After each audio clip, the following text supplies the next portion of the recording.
За та бүхэнд энэ өдрийн мэнд хүргэе. За өнөөдрийн хичээлийн сэдэв бол сургуулийн өмнөх насны хүүхдийн сэтгэл зүйн онцлогийн бүгдээрээ ярина. За сургуулийн өмнөх насны хүүхдийн насны онцлогийн талаар эрдэмтэд олон янзын судалгаанууд бол хийсэн байна. За эдгээрээс бол Оросын сэтгэл судлаач Немов сургуулийн өмнөх насыг дотор нь 3 хуваасан байна. Үүнд бол 1-р сургуулийн өмнөх бага нас, 1-ээс 3 нас, за 2-дугаарт нь сургуулийн өмнөх дунд нас буюу 3-аас 5 нас, за сургуулийн өмнөх ахлах нас 5-6 наснаас 7-8 нас гэж ангилж болвол одоо бас тодорхойлсон байдаг. За тэгвэл улсын үндэстэн болгон сургуулийн өмнөх насыг бол мэдээж өөрөөр тодорхойлж байгаа та бүхэн бас харж болно тийм ээ. Энэ тухайн улсын сургуулийн өмнөх боловсролын хуультай бол холбоотой байдаг байх нэ. Зарим улсууд одоо 3-аас 7 насыг сургуулийн өмнөх нас гэж үзэж байхад зарим улсууд одоо 2-оос 6 насыг ч юм уу тийм ээ. Энэ бол бас яа. За хүүхдийн сэтгцийн хөгжлийн анх дахь хувьслыг бол Пиажегийн үзэж байгаагаар хүүхэд эмийг ойлгож эхлэх үеэс чанарын өөрчлөлт гардаг ба эхнийх нь 1.5-аас 2 насны хооронд, за 2-дугаарх нь 5-аас 6, за 7-аас 8 наснд, харин 12-аас 13 насны үед 3 ба 4-р хувьсгал болдог байна. За 1-р хувьсгал тэмдгийн үүрэг сэтгхүйд нэмэгдснээр бол эхэлдэг. Ой хагасаас хүүхэд ямарваа нэгэн санааг өөрийн зөвлөлөөр бол орлуулж эхэлдэг байна. За энэ үеэс бол хүүхэд тоглоомыг өөр зүйлээр орлуулах боломжтой болдог. 6 наснаас ямар нэгэн зүйлийг өөр зүйлээр орлуулж эхэлдэг хүүхэд. За тэмдгээр аливаа зүйлийг орлуулснаар бол хүүхэд өөрөө хөгжиж эхэлдэг байна. Өмнө нь бол одоо 2 наснаас өмнө бол хүүхэд аливаа зүйлийг бит бодитоор авч үздэг байсан болвол за энэ наснаас эхлээд аливаа зүйлийг орлуулж болох юм тий. Одоо жишээлбэл тоглоомын хооронд чулуугаар одоо хонь ямаа морь мал тийм ээ гэр машин хийгээд тоглодог. Энэ бол нэг орлуулж аливаа зүйлийг орлуулж болохын гэдэг юм сэтгүү бол хөгжиж гинэ гэж ингэж үзэж болно. За янз бүрийн зүйлийг мэдээж төсөөлж эхэлдэг тийм ээ. Төсөөлн, зохион бодох, танин мэдхэн үйл ажиллагаанууд бол хөгжиж эхэлдэг. За 20 насны хямралын анхны хямралын үе гэж эхэлдэг. Ер нь яг нэг насны тодорхой нэг үе шатаас нөгөө үе шатанд шилжих үе шатыг насны хямрал гэж бол сэтгэл судлалын онолд бол үзэж. Өөрөөр хэлбэл нөгөө өмнөх мэдлэг туршлагаас чанарын өөр түвшинд рүү шилжиж байна гэсэн үг. 2 настайгаас эхлээд нөгөө хүүхэд хилд орсноороо аливаа зүйлийг танин мэдэхтэй ойлгох энэ зүйлд бол чанарын хувьсэл өөрчлөлтүүд бол гарч эхэлж байгаа. Аливаа зүйлийг одоо жишээлбэл алимыг хараад өмнө алимыг мэдэрдэг байсан бол одоо алим гэдэг үгийг ойлгодог болсноороо тэр талаарх тэр зүйлийн талаарх мэдээлэл зүйлийг бол одоо ойлгох тийм ээ дохионы 2-дугаар систем ажиллах юм боломжтой болж байна гэж үзэж байна. За бие хүний хувьд бие даасан байдал нь оюун ухааны хувьд шин зүйл, өөр зүйлийг орлуулах, тоглоом зэрэг нь хүүхдийн хувьд одоо хөгжлийн нөхцлүүд болдог. За мэдээж зураг зурх юм. За эхэндээ бол хүүхд мэдээж ямар нэгэн зүйлийг сараачих те тайлбарлах боломжтой зураг зурх ийм байдлаар бол зураг урлаг гэж ингэж үздэг байна. За 20 наснд хүүхэд бас аливаа зүйлийг эсэргүүцэх байдал бол илэрч эхэлдэг. Өөрийн мэдрэмж, өөрийн бодол санаагаа бас ойлгож эхэлж байна гэсэн үг тийм. Хүүхэд 2 наснаас 5 нас хүртэл соёлын ихээхэн туршлагыг эзэмшдэг бөгөөд үүнийг 2 үндсэн зүйлд бол хувааж болно. Нэгдүгээр ертөнцид оршин байна уу гэдэгт хариулах шаардлага гарна. За хоёрдугаар бол хүүхэд аливаа зүйлийг хийж чадна гэдгийг харуулах болдог. Хэрэв өөртөө итгэлгүй ямар нэгэн зүйлийг хийж чадахгүй гэж утсан мэдрэмж хүүхдийн хөгжилд бол сөргөөр нөлөөлдөг байх нэ. Тэгэхээр ер нь боловсролын бүхий л түвшинд бол хүүхдийн суралцахад хамгийн гол зүйл бол тэр өөртөө итгэх итгэл гэдэг зүйл яригдээд байгаа.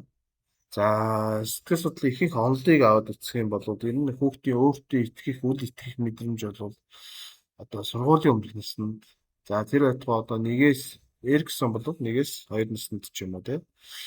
бүр эрт төлөвчтэй байна гэдэг ийм зүйл бол одоо яригдчихэж байгаа. Тэгээд өөртөө итгэл гэдэг бол хамгийн гол нь аливаа саад бэрхшээлийг даван туулах, суралцах, аливаа зүйлийг хийхэд бол эргээр нөлөөлдөг хамгийн гол хүчин зүйлээ гэж одоо ихэнх үзэж байна. За хүүхэд ямарваа нэгэн зүйлийг төсөөлж ирснээс хойш түүнийг идэвхтэй хэрэглэж эхэлнэ тийм ээ. За ургуулсан бодно, төсөөлнө. За тэгээд мэдээж хүүхдийн нөгөө зохион бодгоо төсөөлөл дөнгөж хөгжиж байгаа учраас бодит байдал яг өөрийн төсөөлөл хоёроо ялгахад бол бас одоо хүндрэлтэй байдаг. Тэгээд энэ нэг 3 4 настай хүүхдүүд худлаа ярьдаг гэдээ ярьдаг шүү дээ. Энэ чинь нэг хүүхдийн өөрийн зохион бодгоо хөгжиж байгаа болов бодит байдал хоёрыг бас харьцангуй ялгаж чадахгүй гэж илэрхийлэх юм байдал. За энэ бол энийг бол ерөнхийдөө хэвийн зохион бодгоо хөгжилтэй олгож байна. Тайлбарладаг. За энэ насны хүүхдийг заавал одоо чи худлаа хэллээ тий. Зөө ингээд байх бас шаардлага батаа гэж ингэж үзэж. За 3 насны үед бол хүүхд өөрийгөө бусдаа хүмүүсээс онцолж өөрөө өснөө мэдж байгаа боломжийг ухамсарлаж надад өөрийн гэсэн сонирхол хүсэл тэмүүлэл хэрэгцээ үзэл бодол биш үү гэж мэдэрч бие даасан хараа тус байдлыг тэмүүлдэг. За хүүхд өөрийн биеийг хамгаалахыг эрмэлзэж би өөрөө ямар нэг юм хий, би өөрөө аль зүйлийг хийгээд нөгөө хүүхдийн өөрөө хийх гэсэн тэр идэх санаачлага бий болж. Ерөнхийдөө одоо нөгөө 3 4 нас бол хүүхдийн санаачлага бий болдог тий. 4 5 6 нас хүртэл бол үргэлжилдэг ийм зүйл баг. Тэр Монгол улс маань яагаад 6 настай хүүхдийг сургуулийн өмнөх боловсролд аваад байна гэхлээр нөгөө хүүхдийн ерөнхийдөө Пиажегийн онолууд төр зулгуулж байна. Хүүхдийн нөгөө эмийг сурах, мэдэх гэсэн хүсэл эрмэлзэл сонирхол тий. Яг эд байгаа тэр үед нь буюу 5 6 настайд нь одоо сургуульд оруулах ёстой гэж үзэж байна. За хүүхэд маань одоо зөрүүд гаргах, хэдэр аддар аваар гаргах, дураараа хаашлах, насан туршидыг эсэргүүцэх, насан туршидын үн цэнийг бууруулах зан аашууд бол гардаг. За энэ үед өөрийг насар шаламжилж байсан эцэгхийн хандлага бэлтгүү болж шинэ хандлага харилцаа шаардлагатай болно.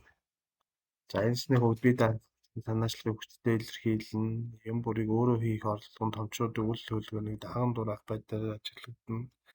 За бие даасан байдал нь томчуудын зүгээс байнга эсэргүүцэлтэй тулгарх байдал өсөж болно тийм. Тэгээ нөгөө хүүхдийн хэрвээ нөгөө гаргаж байгаа идэвх санаачлага хүсэл тэмүүллийг томчуудын зүгээс, багшийн зүгээс, эцэгхийн зүгээс одоо эсэргүүцэх наа чин буруу тийм гэд байх юм бол хүүхэд өөртөө итгэлгүй, ичих эргэлзэх мэдрэмж илүү төлөвшдөг гэж сэтгэл зүйчид бол үзэж байгаа ерөнхийдөө 3 4 насны үед.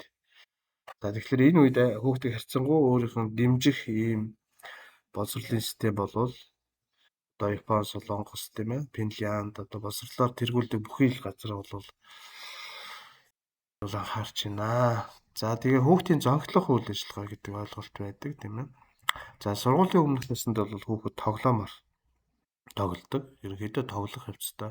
Тэгэхээр бүхий сургалтын үйл ажиллагаа бол тоглоомор дамжуулж бол хийгднэ гэсэн тухайн хүүхдийн онцлогдсон сургалт тоглоомын арга зүй бол явагдана гэж ингэж ойлгож болно. За сургуулийн өмнөх насны ихэнх үед бол хүүхэд хамтран тоглох, багаараа тоглох тэр чадвар хараахан суугаагүй байдаг. Явандаа бол бие биенийхээ дэргэд багаараа тоглох юм дадалтай болдог байна. За судлаачид тоглоомыг олон янзаар бол ангилсан байгаа.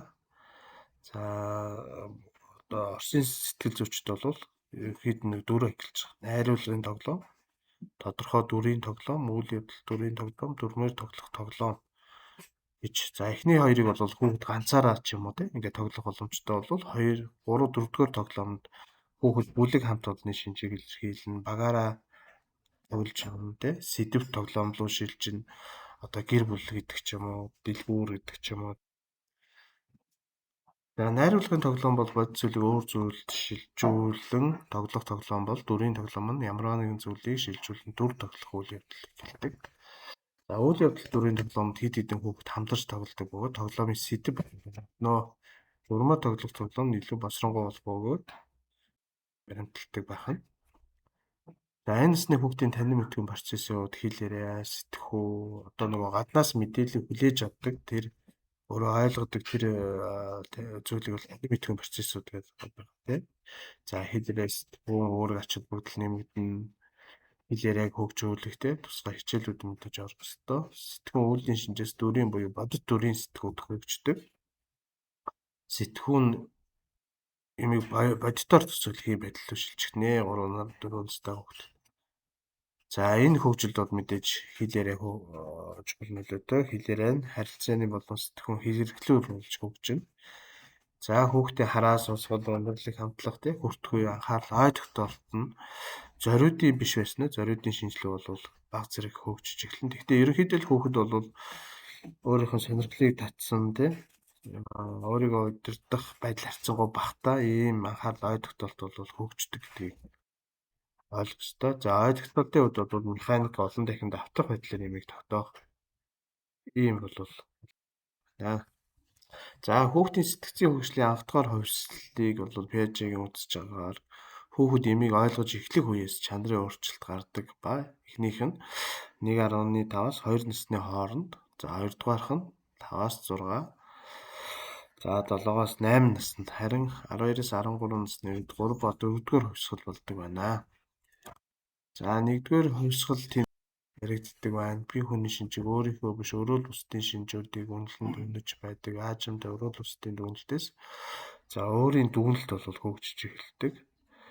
За судлаачдын ихэнх дүгнэлтээр бол нэг 5 настай хүүхэд бол хүүхдийн өөрийн үнэлэлт харьцангуй дээгүүр байдаг.